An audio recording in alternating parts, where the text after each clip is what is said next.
Welcome, my name is Kimberly Sousek, and I'm here to give you a little bit of information. Today is an informative speech, and today I will be talking to you about buying your first bike. So you finally decided to do it? Well, congratulations and welcome to the club. But how, do you ask, and where do you start first on purchasing your first motorcycle? Just the thought of being able to get one, and even a second or third once you finally get to your first, is exuberating. Sorry I can't get that word out exactly. But it's just one of the most joyous feelings that you ever get. And you get real excited when you want to go out and look for a new motorcycle, and you're going to hear a lot of information coming at you, but I'm just going to give you some basic tips just to get you started in the right area. And from that point, you can go in and you can research a lot of different places and ask different people. Everybody's going to have a different opinion, but today I'm going to give you mine. But ultimately, the decision is going to be yours anyway. So you're going to ride the bike. Your personality is going to make who you are. Every single biker that I know personally today, I don't know anybody that run out and bought the exact same bike, the exact same color and style as anybody else. There's always something in that bike that describes who you are. But before we get to that point, before I start giving anything to you, as you've maybe seen previously in some of my videos, I've always talked about safety. And the first bit of information that I want to give you if you're going to start out is you're going to need your license and your temps and whatever. And if you're wanting to go into riding, you don't just go buy a bike and pick it up and ride it. Because that story I will tell you here in a little bit. But for right now, what I want to explain to you is there is a couple places that you can go and get your motorcycle endorsement. Now you want to take a class, a motorcycle class, and it will give you the skills and the knowledge to get on that motorcycle confidently, better than not going to a class. There are a few places, as in ohio.gov, that will give you the information that you're looking for in this particular state. I'm sure if anybody else sees this video, your state will also have a direct website to where you need to take that course, so that you follow their guidelines and what needs to be done in the state that you live in. So for now, let's just go on to the next move here. When you're looking at a motorcycle, you need to decide what kind of motorcycle you're going to ride. You're going to either ride, you could go with a Honda Victory make and model, American, Indian models. You can go with, the Kawasaki. You can go with the Ninja. It all depends on what kind of bike and what you're looking for and how you want it. Today we're going to discuss the Harley Davidson. It is my favorite and is a favorite of many of my friends, and I have no prejudices against any other bikes. I just choose to ride this bike. It fits me the best. First thing you want to do when you're looking for a motorcycle is you want to look at the engine size of the motorcycle. You don't want to get on a motorcycle that's going to be too fast or too advanced at the very beginning. I think that's an intimidating factor, and I think that it's you want to conquer that intimidation. You don't want to be stuck with that size. So your basic Harley Davidson, I'm going to give you a few pictures of what we're talking about here, just so you can get an idea, okay? This is the new 2014 XG500. Now this bike in itself it's a lighter size bike. It's custom made. It's new.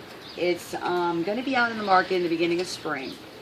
The end of spring, I apologize. At the end of spring. It is actually an urban bike. It actually is for the city. It's made to go around in the city. Now I'm going to show you a picture of another bike. This is a super low 1200 Sportster. And this is the motorcycle I particularly like the most. And for myself, I'm going to go be purchasing this here soon.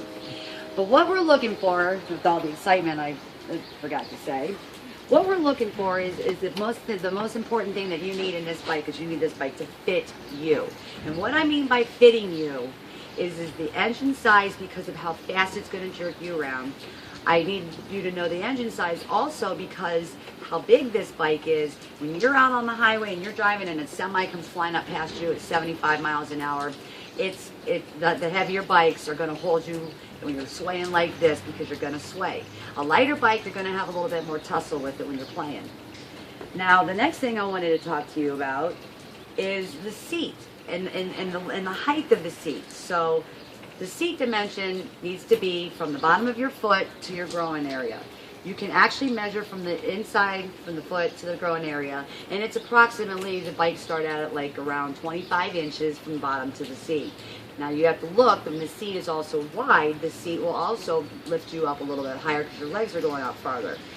Your feet need to be planted both on that ground so you have stability when you go to a stop sign, or if you feel that you're uneasy and something comes up, you need to plant them feet, and that's very important. It was for me in the beginning. The next things I need to talk to you about, and I'll give you some of the dimensions here in a second, exactly what some of the specs are on what we're looking at here. Fuel capacity. I remember my first motorcycle, I had a bike, and it was a smaller bike, and I was always pulling over every 45 minutes to get gas. When everybody else was keep on going ahead, I had to pull over and stop. That can be kind of agitating when you're on a longer run, but for those of you that are going around the city, the tank size may not even matter to you. The next thing you're going to want to look at is if you're going to buy a new bike or if you're going to buy a used bike. Now, a new bike is going to have many qualities to it. You're going to be able to know that it's reliable. Heck, it's got a warranty, it's brand new, it's in perfect condition. There's nothing really much you need to worry about. If it breaks down, you call Harley, they come and get you. If you're looking for a used motorcycle, now that's where we're going to get a little particular. You need to take a mechanic with you that knows what they're doing, or an experienced rider with this, with the sounds and the tweaks of everything that bike is going to do or not do. To a normal ear, a little bird sound out of the exhaust to you and me would be nothing. That is a major issue that this mechanic would be able to do. Also, when you're looking for a used bike, you want to actually go in and compare the years, and you can look through NADA, Craigslist, cyclemotorist.com. There's many different websites where you can actually find yourself a used motorcycle. You can also get a salvaged used motorcycle to start with, and by doing this, if you know that you're going to have some dings and falls, you should be safe to know that you can get on that bike, get it fixed, and get back up and running. I have a few sources for you that I want to give to you so that way that we are both on the same page, and I have them. Sorry, the wind got me today. Okay. Southeast Harley Davidson. I went up and spoke with Southeast Harley Davidson. I spoke with the salesman, Jimmy, yesterday, and he gave me some information that might be helpful for you guys. You know, there are a couple websites that you might want to go on so you can take a look at what you need to do and where to begin. Ohio Department of Motor Vehicles has a book here. Just everybody, you want to grab onto the book. Sometimes we think we're right, sometimes we think we're wrong. If you have a question on what the Ohio law is, there's a book here. It's for the digest. You can pick this up at your local BMD. The next book you have, this one's where you're going to get your license. This is your temporary manual instruct. This gives you all the laws, and it prepares you for the test of the temp test. Now, if you go into a motorcycle class, 9 times out of 10, that class is going to give you that certification, and you might get a little bonus off your insurance extra. When I was speaking with this gentleman yesterday, we were talking, quite a bit about the female riders that were coming into the industry, and I particularly am going into that industry and will be picking out a motorcycle, going across the world and writing about it while I'm riding.